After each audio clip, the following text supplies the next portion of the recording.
بسم اللہ الرحمن الرحیم۔ دوستو، آج کی اس ویڈیو میں آپ کو بتاؤں گی کہ ایک مسلمان شخص نے عشق کے لیے اپنا دین کیوں چھوڑا۔ ایک بزرگ فرماتے ہیں، میں حضرت حسن بصری رحمۃ اللہ علیہ کے پاس بیٹھا تھا کہ ہمارے پاس سے کچھ لوگ گزرے جو ایک مقتول کو گھسیٹ رہے تھے۔ جب حضرت حسن بصری رحمۃ اللہ علیہ نے اس کو دیکھا تو بے ہوش ہو کر گر پڑے۔ جب افاقہ ہوا تو میں نے اس کو قصہ دریافت کیا تو آپ نے فرمایا، یہ مقتول اونچے درجے کے عابدوں اور بڑے درجے کے زاہدوں میں سے تھا۔ میں نے کہا، اے ابو سعید، آپ ہمیں اس کا واقعہ بتلائیں اور اس کے معاملے سے مطلع فرمائیں۔ آپ نے فرمایا، یہ شیخ اپنے گھر سے اس نیت سے نکلا تھا کہ وہاں جا کر نماز ادا کرے۔ اس نے اسی راستے میں ایک عیسائی لڑکی کو دیکھا اور وہ اس کے دل پر جا لگی۔ وہ دیکھتا ہی رہ گیا۔ اس لڑکی سے اس کو عشق ہو گیا اور اس فتنے میں پڑ گیا۔ اس لڑکی نے اس کو اپنے سے روکا اور کہنے لگی، میں اس وقت تک تجھ سے نکاح نہیں کروں گی جب تک تم میرے مذہب میں داخل نہیں ہو جاتے۔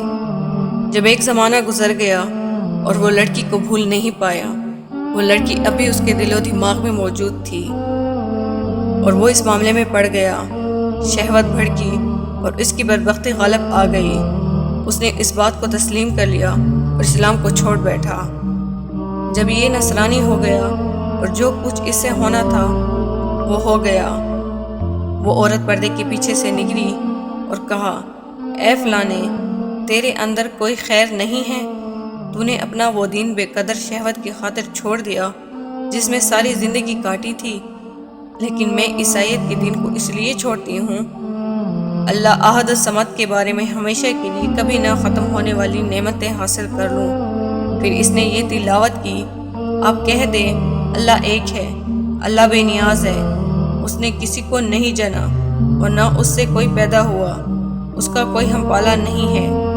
تو لوگ اس قصے کو سن کر حیران ہوئے اور اس سے پوچھا، کیا تو نے اس سورت کو پہلے سے یاد کر رکھا تھا؟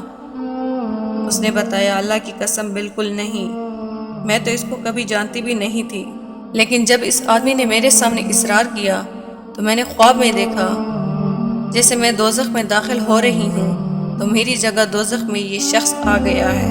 تو اس صورت کو دیکھنے سے میں بہت ڈر گئی اور بڑا خوف چھا گیا۔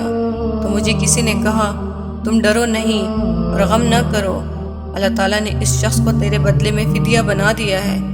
پھر اس نے میرا ہاتھ پکڑا اور جنت میں مجھے داخل کر دیا۔ تو وہاں پر میں نے ایک ستر لکھی ہوئی دیکھی۔ میں نے اس کو پڑھا تو یہ لکھا ہوا تھا، خدا تعالیٰ جس کو چاہے موقوف کر دیتے ہیں اور جس حکم کو چاہے قائم رکھتے ہیں، اور اصل کتاب لوح محفوظ انہی کے پاس رہتی ہے۔ پھر اس شخص نے مجھے سورۃ اخلاص سکھائی تو میں نے اس کو یاد کرنا شروع کر دیا، اور جب میں بیدار ہوئی تو اس کو یاد کر چکی تھی۔